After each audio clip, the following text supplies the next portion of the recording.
अस्सलाम वालेकुम। आज के हम इस वीडियो में डिस्कस करने वाले हैं क्लाइंट एक्विजिशन सिस्टम के बारे में। अगर आप एजेंसी ओनर हैं या आप कोई भी सर्विस प्रोवाइड करते हैं, आपके पास कोई स्किल है, फॉर एग्जांपल आप वीडियो एडिटर हैं, ग्राफिक डिजाइनर हैं, फेसबुक एडवर्टाइजर हैं या सोशल मीडिया मैनेजर हैं, कुछ भी हैं आप, आपके पास कोई एक स्किल है, आप उसकी सर्विसेज सेल करना चाहते हैं, तो क्लाइंट एक्विजिशन सिस्टम में सबसे पहला स्टेप जो होता है वो है लीड्स। कि लीड्स हमें कहाँ से जनरेट करनी है। अब इसमें दो सिस्टम यूज किए जाते हैं, एक है ऑर्गेनिक मेथड यानी कि विदाउट कोई चीज स्पेंड की है, और एक है पेड मेथड। ऑर्गेनिक मेथड की अगर हम बात करें तो ऑर्गेनिक मेथड में हम क्या करेंगे कि हम कंटेंट मार्केटिंग, मतलब ये लॉन्ग टर्म प्लान होगा, इसमें थोड़ा टाइम लगेगा कि कंटेंट मार्केटिंग हो गई, पर्सनल ब्रांडिंग होगी, इससे हम लीड जनरेट कर सकते हैं। अगर हम शॉर्ट टर्म की बात करें ऑर्गेनिक मेथड में, तो हम क्या कर सकते हैं कि हम जिस एरिया में हम रह रहे हैं वहाँ जो भी ब्रांड हमारे आसपास हैं, हम उनको आउटरीच कर सकते हैं। हम उनका डेटा कलेक्ट करके, उनकी इंफॉर्मेशन इकट्ठी करके, हम उनको मीटिंग फिक्स करके उनसे बात कर सकते हैं। तो ये हो गया हमारा ऑर्गेनिक मेथड। ऑर्गेनिक मेथड में हम फेसबुक ग्रुप्स भी यूज कर सकते हैं, लिंक्डइन भी यूज कर सकते हैं, जो सबसे ज्यादा यूजफुल है। ऑर्गेनिक मेथड ये हो गया। अगर हम पेड एडवर्टाइजमेंट की बात करें तो वहाँ हम गूगल एड यूज कर सकते हैं, फेसबुक एड यूज कर सकते हैं, जहाँ से हम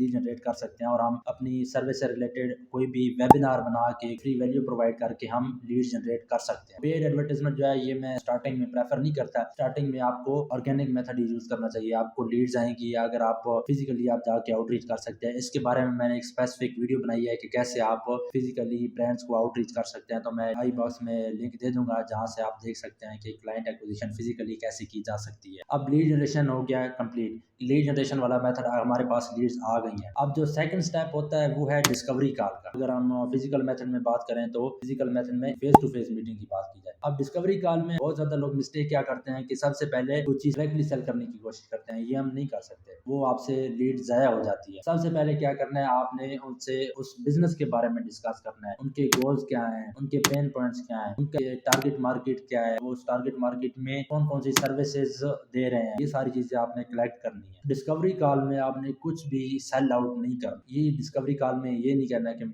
चलें ठीक है मैं आपको सर्विसेज दूंगा। आपने अपनी क्रेडिबिलिटी बिल्ड करनी है उस डिस्कवरी कॉल में, वहाँ एज ए लीडर खुद को शो करना है। डिस्कवरी कॉल में हमने ये सारी चीजें डिस्कस करनी है और हमने 1 से 2 दिन बाद की फिर से मीटिंग अरेंज करनी है, जिसको हम सेल्स क्लोज मीटिंग कहते हैं। अब सेल्स क्लोज मीटिंग में हमने क्या करना है, अब हमने अपनी सर्विसेज के बारे में कि हम उसका कैसे प्रॉब्लम सॉल्व कर सकते हैं, हम उसकी कैसे हेल्प कर सकते हैं, ये तीसरा स्टेप हो गया। ये हम सेल क्लोजिंग पे आ गए हैं। अब हमारे पास उस क्लाइंट का, उस लीड का हमारे पास कंप्लीट डाटा है जो हमने डिस्कवरी कॉल में कलेक्ट किया था। अब हमने उसको सोल्यूशन देना है सेल क्लोजिंग वाली कॉल में। और सेल क्लोजिंग वाली कॉल में जब हम सोल्यूशन देंगे, क्योंकि हमारे पास एक प्रॉपर डिटेल होगी कि क्या क्या उसके पेन पॉइंट्स हैं, क्या उसके प्रॉब्लम्स हैं और हम कैसे सॉल्व कर सकते हैं, तो हमारे पास 50% चांस है, या 50 से भी हम अगर ज्यादा कहें तो ये हमारे पास चांस है कि हम उस कॉल को क्लोज कर सकते हैं। हमारे पास तीसरा स्टेप हो गया सेल क्लोज का। अब सेल क्लोज के बाद आपने कम से कम 3 महीने का कॉन्ट्रैक्ट लाजमी करना है, क्योंकि अगर आप सोशल मीडिया एडवर्टाइजमेंट की बात करें या मार्केटिंग की बात करें, ब्रांडिंग की बात करें, तो कम से कम आप 3 महीने रिक्वायर्ड होते ही होते हैं। ये नहीं है कि आप एक हफ्ते में काम कर देंगे। इससे क्या होगा कि आप हम टाइम जब भी क्लाइंट को बताएंगे तो उसमें क्या होगा कि आपका क्लाइंट जो होगा वो आपसे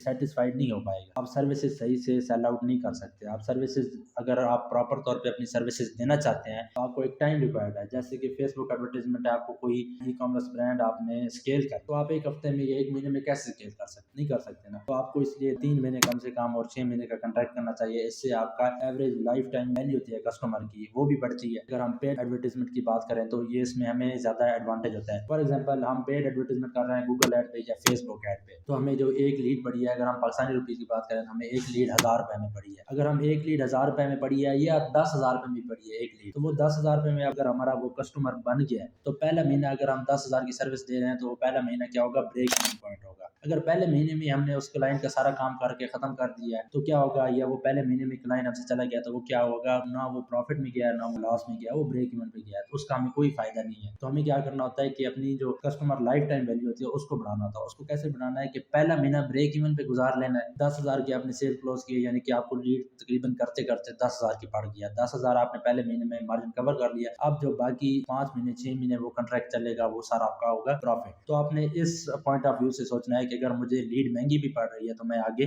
जाके कवर कर लूँ। तो ये क्लाइंट एक्विजिशन सिस्टम होता है किसी भी सर्विस सेल आउट करने में, या कोई आप डिजिटल एजेंसी रन करते हैं तो उसको सेल आउट करने में ये क्लाइंट एक्विजिशन सिस्टम आप अगर फॉलो करेंगे तो आपको पॉजिटिव रिजल्ट्स मिलेंगे। अगर आपको फिर भी इस क्लाइंट एक्विजिशन सिस्टम में फर्दर डिटेल चाहिए तो आप मुझे कमेंट में बता दें, मैं इस पे फर्दर एक कंप्लीट डिटेल वीडियो बनाऊंगा। इंशाल्लाह नेक्स्ट वीडियो में हाजिर होते हैं। अल्लाह हाफिज़।